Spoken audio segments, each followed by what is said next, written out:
병이 없는 완전한 치유의 장소가 있다. 이것이 하나님의 나라를 소개하는 아주 중요한 복음 중에 복음이다라고 말할 수가 있습니다. 그러므로 병을 고치든 또 먹을 것을 주든 예수님의 복음의 주제는 천국입니다. 그래서 우리도 치료, 능력, 기적 이것만 하지 말고 주의 나라를 밑바탕으로 하는 주의 나라를 소개하는 거죠. 왜냐하면 천국은 아픈 자가 없고 죽을 자가 없지 않습니까? 그런 이 땅에서는 지금 예수님이 샘플로 보여주는 거예요. 잠시 동안 이런 병을 고쳐주는데 이 병이 없는 나라를 내가 너에게 알려주겠다 하고 말씀하시는 이런 내용이라 볼 수 있는 거죠. 자, 9장에 보면 9장 35절 예수께서 모든 도시와 마을에 두루 다니사 그들의 회당에서 가르치시며 천국 복음을 전파하시며 모든 병과 모든 약한 것을 고치시니라. 여기 보면 먼저 한 것이 있습니다. 예수님의 사역이. 그게 뭐냐면 천국 복음을 전파하셨다. 천국 복음. 그리고 모든 병, 그리고 모든 약한 것을 고치셨다. 하여튼 먼저는 천국을 전하셔요. 그런 후에 병과 약한 것을 고치십니다. 고침이란 완벽한 이런 것이 없습니다. 세상에서 당하는 일시적인 아픔은 치료될 수 있지만 영원한 치료는 이 세상에 없습니다. 그래서 병든 자, 약한 자, 이런 자들이 그것 때문에 왔지만 첫 번째 들은 말씀은 천국입니다. 그래서 천국 복음을 먼저 들어야 되는 거죠. 이것이 없으면 우리가 소망을 갖게 될 수가 없고 나서서 또 있다가 건강해진 다음들 뭡니까? 죽으면 지옥 가면 소용없잖아요. 그래서 예수 믿고 천국에 대한 내용을 더 중요하게 여기신 것을 볼 수가 있고요. 자, 마태복음 10장에 보면 예수님이 12명의 제자를 파송하는 내용이 나옵니다. 7절에 보면 예수님께서 분명하게 소개하고 있죠. 이렇게 소개하고 있습니다. 가면서 전파하여 말하되 천국이 가까이 왔다 하고 제자들을 보내면서 전도를 시키는데 어떤 전도의 내용을 하라고 그랬냐면 가서 복 받는다, 여러분 잘 될 겁니다. 이게 아니라 천국이 가까이 와 있다. 즉 이 말은 이제 창세로부터 시작된 천국운동이 이제 계속 역사가 진행되면서 세상 역사가 진행되면서 이제 마지막까지 됐다. 그래서 예수님이 이 땅에 오심으로 이제는 세상은 이제 추수하러 오셨기 때문에 종말이 되는 거지 않습니까? 그래서 우리가 아시다시피 예수님은 나가서 천국을 전하라 이런 내용입니다. 그래서 특별히 많은 제자들, 특별히 전도자들이 주의 나라에 대한 이런 확신과 믿음을 가지고 전도하는 거, 그 내용이 천국이라는 거 꼭 기억해야 되겠습니다. 10장 32절에 보면 누구든지 사람 앞에서 나를 시인하면 나도 하늘에 계신 내 아버지 앞에서 그를 시인할 것이요. 이렇게 쓰고 있습니다. 특별히 정말 이 10장에는 여러 가지 천국에 대한 내용을 쓰고 있는데요. 사실은 훈련을 위해서 12제자를 파송하시면서 했던 내용인데 절대로 사람 앞에서 시인하지 말아라. 하늘에 계신 아버지 앞에서 분명히 너희를 두고 맹세하라 하고 예수님을 시인하라는 거죠. 끝까지 어떤 어려움이 와도 그렇게 하라는 뜻입니다. 특별히 여기 보면 15절에 심판날, 22절에 나중까지 구원 얻으리라, 32절, 33절에 하늘에 계신 내 아버지 앞에서 이렇게 쓰고 있지 않습니까? 이게 전부 다 천국과 관련된 얘기잖아요. 심판날. 어떤 심판이 있어요? 세상은 심판받지만 하나님의 나라가 임할 때 나중까지 구원이라는 건 사실은 천국 간다는 얘기죠. 이 구원에 대해서 잘 이게 사람들이 올바로 깨닫지 못해요. 그래서 구원의 확신이 없다면 이게 참 문제거든요. 근데 왜 구원의 확신이 없어질까요? 구원받는 것까지는 괜찮을 것 같은데 그 이후의 삶을 알지 못하고 이해하지 못하기 때문에 구원이 흔들리는 거죠. 우리가 구원받았다면 어디 간다는 뜻이죠? 천국 간다는 뜻입니다. 그렇다면 우리는 구원의 확신과 믿음은 이제는 천국 가서 산다고 하는 이것에 대한 확신을 하셔야 돼요. 그래야 구원이 흔들리지 않습니다. 자, 11장에 넘어가 보시면 감옥에 갇힌 세례 요한의 질문에 대해서 말씀하시는데 주님께서 이때 초청합니다. 12절에 천국은 세례 요한의 때부터 지금까지 천국은 침노를 당하나니 침노하는 자는 빼앗느니라. 예수님은 세례 요한에 대한 얘기를 해나가시면서 마지막 결론에 가서 하시는 말씀이 천국 얘기합니다. 이 말은 천국은 받아들이는 자, 그런 자만이 들어간다는 말입니다. 세례 요한의 때부터 천국은 침노를 당하는 것이다. 구약 시대에는 혈통, 족보, 또 율법 또는 의식, 이렇게 하여 하나님의 백성이 되었으나 이제는 그게 아니라는 거죠. 개개인의 영혼이 거듭나야 개인적으로 이제는 천국에 들어가게 되었다는 말입니다. 그러니까 주님의 모든 설교의 방향, 병을 고치든 먹을 것을 나누어 주시든 누구에게 관한 설명을 하든 꼭 마지막 결론은 천국과 연결시키고 있습니다. 23절에 보시면 가버나움아 내가 하늘에까지 높아지겠느냐, 음부에까지 낮아지리라. 가버나움이 막 교만했거든요. 가버나움이 하나님을 믿지 않았어요. 특별히 가버나움이 예수님이 심혈을 기울여서 많은 사람들에게 복음을 전했는데 거기는 잘 먹고 잘 사는 사람들이 많았습니다. 아주 발전된 도시였어요. 복음을 받아들이지 않는 이유가 교만이었어요. 그래서 예수님께서 말하죠. 너희들의 교만이 하늘보다 높아지겠느냐. 그러니까 이 교만을 하나 설명하더라도 예수님은 천국과 연결시켜서 설명하고 있다고 하는 거죠. 그 정도로 예수님은 지금 천국 강조를 하고 있는 겁니다. 25절에 천지의 주제이신 아버지요. 천지라는 것은 하늘과 땅의 주제이신 하나님. 즉 그냥 하늘 아버지가 이 땅의 주인이다 이렇게 해도 되지만 꼭 하늘의 주인이다 이렇게 소개하고 있는 것은 의도적으로 예수님이 천국을 강조하는 이런 내용이다 이렇게 볼 수가 있는 겁니다. 그 다음에 12장에 가보면 12장에서 13장은 아주 중요한 내용들이 있어요. 12장에 특별히 28절에 보면 그러나 내가 하나님의 성령을 힘입어 귀신을 쫓아내는 것이면 하나님의 나라가 너희에게 임하였느니라. 이 말은 우리가 하나님의 나라를 설명할 때 세 가지가 있다고 그랬어요. 첫째는 장소적 개념, 그 다음 성격적 개념, 그 다음 천년왕국적 개념. 그 중에 이제 오늘 이 본문의 말씀은 바로 성격적 개념의 천국을 소개하고 있습니다. 천국의 성격이 그 가운데 임하는 것을 이 본문에서 이 구절에서 말씀합니다. 성령으로 말미암아 사단을 몰아내는 역사로 천국이 역시 설명되어지고 있습니다. 실제적인 나라, 실존하는 나라, 여기에 반해서 또 여기와 견주어서 성격적인 나라에 대해서 예수님이 이렇게 소개하고 있는 거죠. 그래서 우리가 성령을 통해서 내 마음에 오는 천국, 이것을 의미하는 겁니다. 성령은 받으면 우리 마음속에 천국이 이루어지고 천국의 역사를 깨닫게 하는 것입니다. 그래서 성령을 받으면 하늘나라의 향기를 우리가 맡는 것과 마찬가지죠. 그래서 성령 충만, 이 말은 뭘까요? 바로 하나님의 나라가 내 안에 임하는, 그 성격적으로 임하는 모습을 말할 수가 있습니다. 그래서 우리가 이것도 필요해요. 이것도 은혜 받아야 되고 또 이 성격적 개념의 천국도 우리가 반드시 알게 되어야 됩니다.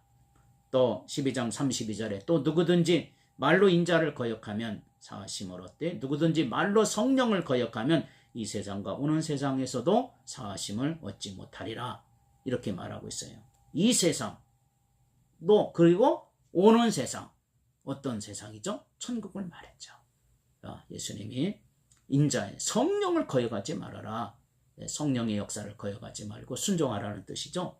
이 세상, 이 땅에 우리가 사는 세상, 그리고 또 다른 세상이 있다는 걸 알려주고 있어요. 우리하고 전혀 다른 세상. 근데 이 세상은 지금 오고 있다는 거예요. coming soon. 오는 세상.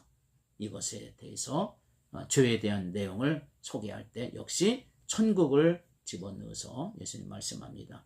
50절에도 마찬가지로 누구든지 하늘에 계신 내 아버지의 뜻대로 하는 자가 내 형제요 자매요 어머니이라. 예수님은 형제 자매, 육신의 형제 자매들 소개할 때 하늘에 계신 아버지의 뜻대로 행하는 자다라고 이렇게 소개하는 것을 볼 수가 있는 겁니다. 이제 마태복음 13장을 보도록 하겠습니다. 이 마태복음 13장은 일명 천국장이라고 그럽니다. 천국에 대한 비유의 장으로서 우리들에게 가르쳐주는 진리가 참으로 많이 있습니다. 특별히 여기에는 인생의 가치, 그리고 교회의 방향, 이런 것들이 다 들어있기 때문에 그렇습니다. 마태복음 13장 11절의 말씀을 먼저 보면, 대답하여 이르시되 천국을 비밀을 아는 것이 너희에게는 허락되었으나 저희에게는 아니 되었나니, 이렇게 말씀하셨습니다. 즉 예수님께서 실제로 천국에 대해서 말씀하셨는데 천국을 비밀이라고 말씀하고 있죠. 그래서 인간들의 눈에, 사람들의 눈에는 철학이나 그리고 과학으로 천국을 발견하려고 하지만 지금까지 천국을 그런 학문이나 그러한 과학으로 발견하지 못했습니다. 왜 그래요? 바로 이것이 천국은 비밀이기 때문에 그렇습니다. 즉 천국은 오직 성령의 계시로만 나타나고 마는 거죠. 특히 우리는 에덴 동산에서 인간이 쫓겨난 다음에 천국은 가리워진 장소가 되고 말았습니다. 그래서 이때부터 인간의 과학이나 그리고 지식 그리고 철학을 가지고 도저히 인간이 천국을 발견할 수가 없는 거지요. 그래서 하나님은 어떻게 우리가 천국을 알게 하셨냐면 하나님의 말씀을 통해서 계시하게 된 것입니다. 그러므로 이 마태복음 13장은 천국의 비밀인데 이걸 우리에게 알기 쉽게 예수님께서 말씀해 주십니다. 그것이 바로 천국에 대한 8가지 비유로 말씀해 주는 거죠. 여기서 비유라는 것은 주님께서 특별히 우리에게 말씀의 교훈을 알려주기 위해서 비유를 썼지, 비유를 어떠한 교리나 또한 비유를 성경 풀이에 어떠한 연결시켜서 하는 것은 위험한 일이라는 것을 먼저 우리는 기억해야 되겠습니다. 그렇다면 우리가 천국을 예수님께서 더 쉽게 설명하고 교훈하기 위해서 비유를 13장에 말씀하셨는데 8가지 비유가 이 13장에 나옵니다.